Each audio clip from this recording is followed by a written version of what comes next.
নমস্কার দর্শক, আমি কৃষ্ণকান্ত সিনহা শিলচর জবার আপনাদের সবাইকে স্বাগত জানাই। ইম্পর্টেন্ট গুরুত্বপূর্ণ কয়েকটা খবর নিয়ে আসাম, সঙ্গে থাকবেন ভিডিওটা দেখার সঙ্গে সঙ্গে জট কলাই কমেন্ট করা শেয়ার করুন যাতে সবার কাছে গুরুত্বপূর্ণ খবরটা পৌঁছে থাক। দর্শক, বৃষ্টি প্রচন্ড হচ্ছে। সেই বৃষ্টিতে কোন জায়গাতে কি হবে, আইএমডি কি সতর্কবাণী দিয়েছে সেটা বলবো। তার সঙ্গে সঙ্গে চাকরির একটা খবর আছে, সেই চাকরির খবরও আমি আপনাদেরকে বলে দেবো। সঙ্গে থাকবেন, অনেকগুলা ভালো ভালো খবর আছে। আইএমডি সতর্কবাণী জারি করে দিয়েছে। আইএমডি সতর্কবাণী জারি করে দিয়েছে যে আসাম সহ উত্তর পূর্বাঞ্চলে বেশ কয়েকদিন প্রচন্ড বৃষ্টিপাত হবে। আগামীকালকে তো প্রচন্ড বৃষ্টিপাত হবে আমাদের বরাকবেলি সহ ডিমা হাসাওয়ে, সেটা আইএমডি বলে দিয়েছে। বজ্রপাত হবে, শিলাবৃষ্টি হবে, আইএমডি অলরেডি সতর্কবাণী করে দিয়েছে। আজকেই যে অবস্থা দেখা গেছে, চৈত্র মাস ঢুকতেই শুরু হয়ে গেছে প্রচন্ড বৃষ্টি, ঝড় তুফান। আইএমডি সতর্কবাণী দিয়ে দিয়েছে যে 16 এবং 17 মার্চ অরেঞ্জ অ্যালার্ট, মানে প্রচন্ড বৃষ্টিপাত হবে, ভারীর থেকে ভারী বৃষ্টিপাত হবে, শিলাবৃষ্টি হবে, বজ্রপাত হবে দর্শক বিন্দু, তাই সতর্ক থাকবেন। 18 থেকে 20 মার্চ পর্যন্ত ইয়েলো অ্যালার্ট আসাম সহ উত্তর পূর্বাঞ্চলে, ইয়েলো অ্যালার্ট, বৃষ্টিপাত মাঝারি ধরনের বৃষ্টিপাত হবে সেটা বলে দিয়েছে। আজকে জানা গেছে গতকালকে আমাদের কাছাড় জেলাতে বজ্রপাতের কারণে একজন মহিলার মৃত্যু হয়েছে। বাঁশকান্দি বাদ্রি বস্তিতে উনার বাড়ি, পুষ্পারানী গোয়ালা। বজ্রপাতে উনার মৃত্যু হয়েছে 15 মার্চে। বাদ্রি বস্তি পঞ্চানন মন্দির যেটা আছে, সেখানে মন্ত্রী কৌশিক রায়ের একটা সভা ছিল, সেই সভাতে উনি গিয়েছিলেন। সভা শেষ করে বাড়ি ফেরার সময় আকাশ খারাপ হয়, সেখানে সেই হঠাৎ করে বজ্রপাত হয়। বাড়ি থেকে মাত্র 200 মিটার সামনে এই ঘটনাটি ঘটে। তারপরে মানুষ তড়িঘড়ি সেই মহিলাকে হাসপাতালে নিয়ে গেলে সেখানে মৃত বলে ডাক্তাররা ঘোষণা করে দেয়। খুব খারাপ লাগা একটি ঘটনা। তাই আপনারা একটু সতর্ক থাকবেন, যে কোনো মুহূর্তে বৃষ্টি হলে বজ্রপাত হওয়ার আশঙ্কা খুব খুব খুব বেশি। এরকম আকাশ যদি খারাপ হয়, ঘর থেকে বেরোবেন না, কোনো গাছের নিচেও থাকবেন না, কোনো একটা সেফ জায়গাতে থাকবেন। গাছের নিচে থাকলেও কিন্তু রিস্ক থেকে যায়। শ্রীভূমিতে থেকে একটা খবর আসে। শ্রীভূমিতে কয়েকদিন থেকে সেই রাস্তার কাজ হচ্ছিল না বলে প্রতিবাদ করে আসছিল সেখানের যিনি কন্টেন্ট ক্রিয়েটার, সেই সুজন দেবরায় মহোদয়, কন্টেন্ট ক্রিয়েটার এবং সোশ্যাল ওয়ার্কার উনি।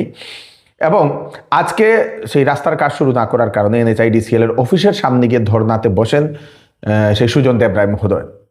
প্রায় 1 থেকে 2 ঘন্টা সেখানে ধর্নাত বসার পরে জানা গেল তারপরে নাকি সেই পুলিশ নাকি নিয়ে গেছে বলে এরকমও আমরা খবর পেলাম।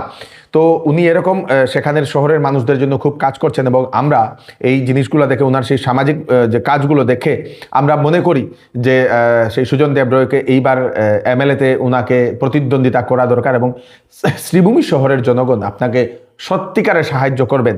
আপনারা যারা শ্রীভূমিবাসী, আপনারা এই কথাতে কি আপনারা প্রস্তুত, আপনারা নিশ্চয়ই সেটা কমেন্টে জানাবেন আমাদেরকে, এবং উনাকে একটু সাপোর্ট করবেন। উনি যদি দাঁড়ান, এইবার গতবারও উনি দাঁড়িয়েছিলেন, এইবারও আমরা চাই উনি দাঁড়ালে সমগ্র শ্রীভূমিবাসী কোনো দল বিচার না করে উনাকে ভোট দেবেন বলে আমরা মনে করি। আপনারা কি মনে করছেন, আপনারা নিশ্চয়ই সেটা জানাবেন। করিমগঞ্জ চরবাজার থেকে একজন যুবককে স্থানীয় মানুষ আটক করে, সেই ছেলে ধরা সন্দেহে, এরকম সন্দেহ করে আটক করে দর্শকবৃন্দ। জানা গেছে হাইলাকান্দির একজন যুবক নাকি সেই করিমগঞ্জ চরবাজারে একজন ব্যক্তির বাড়িতে ঢুকে পড়েছে। একটি শিশুকে নাকি জিজ্ঞেস করছিল, তুমি কি ফু দেবে বা ফু নেবে, এরকম কিছু। তারপরে সেই শিশু ভয় পেয়ে নেয়। স্থানীয় মানুষেরা সেই ব্যক্তিকে আটক করে। সেই ব্যক্তি নিজেই বলে, আমার মাথা খারাপ, আমি পাগল। নিজেকে বলে মাথা খারাপ, আমি পাগল। এবং তারপরে বলে, আমি সেই এখানে জল খাওয়ার জন্য এই বাড়িতে ঢুকেছিলাম। এরকম মানে কি সঠিক উত্তর দিতে পারছে না। তারপরে স্থানীয় মানুষরা সন্দেহ করে সেই ব্যক্তিকে আটক করে পুলিশের হাতে সমঝিয়ে দিয়েছে সেই ব্যক্তিকে। এবং সবাইকে সতর্ক থাকার জন্য সেখানে স্থানীয় মানুষও অনুরোধ করেছেন, যাতে কোনো ধরনের অপ্রীতিকর, যাতে কোনো ধরনের ঘটনা না হয়। আগে থেকেই সবাইকে সতর্ক থাকা দরকার। 16 মার্চ হচ্ছে বিষ্ণুপ্রিয়া মণিপুরী সম্প্রদায়ের ভাষা শহীদ দিবস। 16 মার্চ 1991 ইংরেজিতে 501 ঘন্টার রেল রুকো আন্দোলন হয়েছিল সমগ্র আসাম সহ বরাকবেলিতে। সেখানে পাথারকান্দিতে গুলিবদ্ধ হয়ে বিষ্ণুপ্রিয়া মণিপুরী ভাষার জন্য শহীদ হয়েছিলেন সুদেশনা সিংহ মহাশয়া, এবং উনার সঙ্গে 8 জন গুলিবদ্ধ হয়েছিলেন। এবং আজকে আসাম সহ ভারতবর্ষ সহ বাংলাদেশের বিভিন্ন জায়গাতে যেখানে বিষ্ণুপ্রিয়া মণিপুরী সম্প্রদায়ের লোক থাকেন, ওনারা সেই 16 মার্চকে ভাষা শহীদ দিবস হিসাবে পালন করেছেন, বিভিন্ন অনুষ্ঠানও করেছেন বিভিন্ন জায়গাতে ভাষা শহীদ দিবস উপলক্ষে।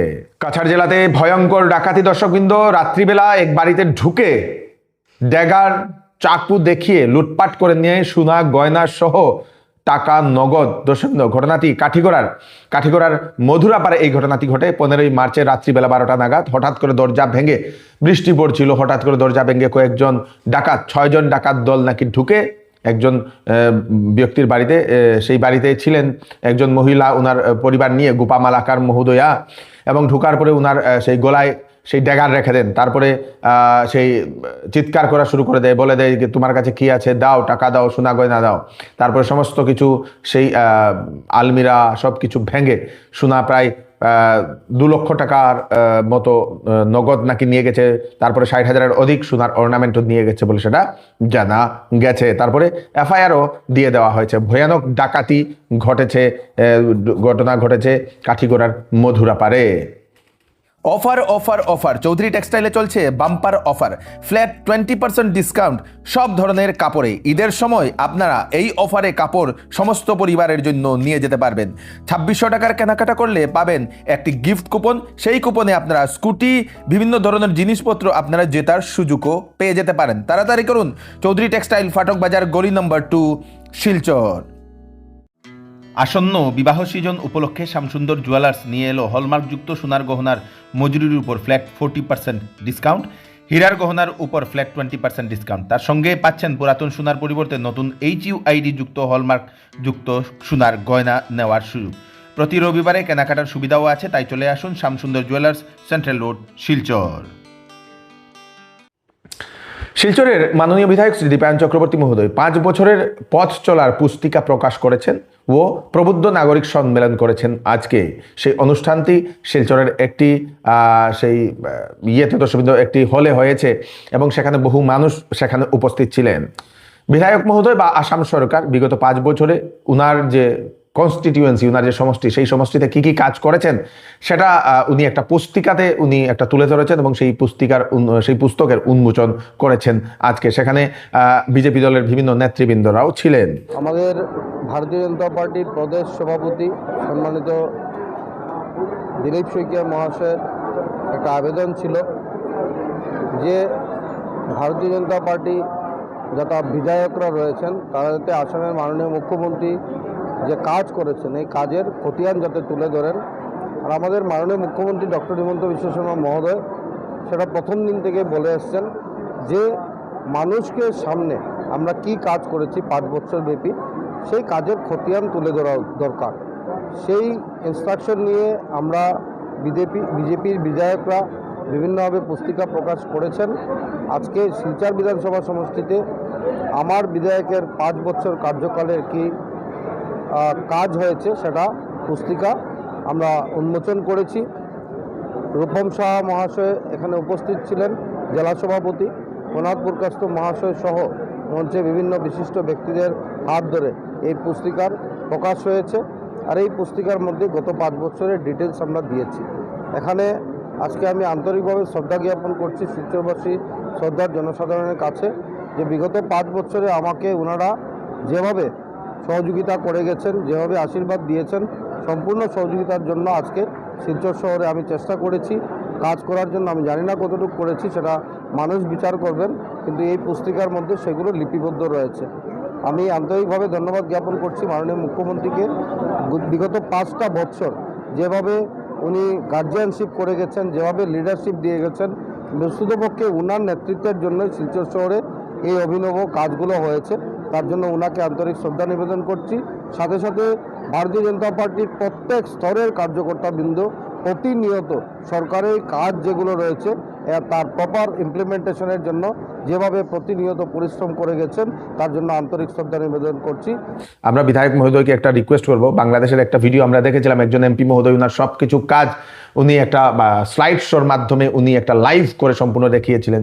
সেরকম করলে হয়তো ভালো হবে, সবাই ঘরে বসে বসে দেখতে পারবে, কারণ সবাই তো সেই বই পড়তে পারে না বা যেতে পারে না। তাহলে হয়তো আমরা মনে করি সবাই বাড়িতে বসে বসে সেটা দেখতে পারবেন বলে আমরা মনে করি, কারণ মুখ্যমন্ত্রী মহোদয় এখন নিজেও উনি অনবরত ফেসবুক লাইভ করছেন, তো সেই ব্যাপারেও একটু চিন্তা ভাবনা সবার করা দরকার। এইবার যে বিধানসভা বা এমএলএ ইলেকশন, সেই এমএলএ ইলেকশনে আসামের 14টি বিধানসভা আসনে দলের প্রার্থী ঘোষণা করবে আম আদমি পার্টি। আম আদমি পার্টি আবার আসামে সেই এমএলএ ইলেকশনের ওনারা প্রার্থী দেবেন। মোট 14টি আসনে প্রথম লিস্ট ওনারা প্রকাশ করেছেন, হয়তো ভবিষ্যতে আরও বাড়তে পারে। তার সঙ্গে সঙ্গে টিএমসি তৃণমূল কংগ্রেসেরও ঘোষণা আসে 51টা প্রার্থীর তালিকা নাকি ওনারা প্রকাশ করবেন।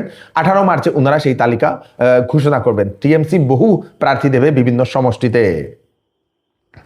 চাকরির খবর দিয়ে দিই। আসাম ল্যান্ড রেকর্ডসে লাট মণ্ডলের চাকরি, অ্যাসিস্ট্যান্ট রিক্রুটমেন্ট, 552টা ভ্যাকেন্সি, কোয়ালিফিকেশন 10 পাস। আপনারা আবেদন করতে পারেন বয়স 21 থেকে 40 বছরের ভিতরে। লাস্ট ডেট হচ্ছে 3 এপ্রিল 2026 ইংরেজি। স্ক্রিনে আমি সেই ওয়েবসাইটের যে ঠিকানা দিয়ে দেবো, আপনারা সেই ওয়েবসাইটে গিয়ে আপনারা আবেদন করতে পারবেন, বা পার্শ্ববর্তী কোনো যেখানে কম্পিউটার থাকে, যেখানে যারা চাকরির আবেদন করে সেখানে গিয়েও আপনারা আবেদন করতে পারবেন। কাছাড় জেলার মধুরা নদীতে ভয়ঙ্কর স্রোতের কারণে ভেসে গেল পাথর বোঝাই এক লরি।